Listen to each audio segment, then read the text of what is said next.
আজি মই পূৰণ নেওতাৰ চাৰিৰ ভাগটো আপোনালোকক সহজ পদ্ধতিত শিকাবলৈ ওলাইছোঁ।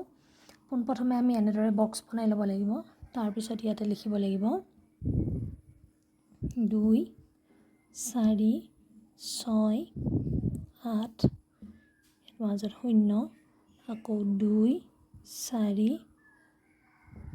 6 8 এতিয়া ইয়াতে দিব লাগিব 0 0 1 1 ইয়াতে দিব লাগিব 2 2 2 3 3 ইয়াতে 4 এইটো সংখ্যাটো ইয়াতে ওলটাই দিলে হৈ যাব।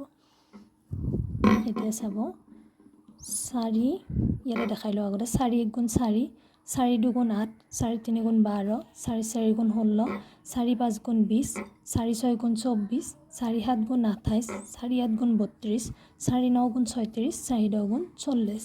ভিডিঅ'টো যদি চাই ভাল পাইছে আপুনি লাইক আৰু কমেণ্ট কৰি দিব বুলি আশা কৰিছোঁ আৰু বন্ধুবৰ্গৰ মাজত শ্বেয়াৰ কৰিব বুলি আশা কৰিছোঁ। ধন্যবাদ।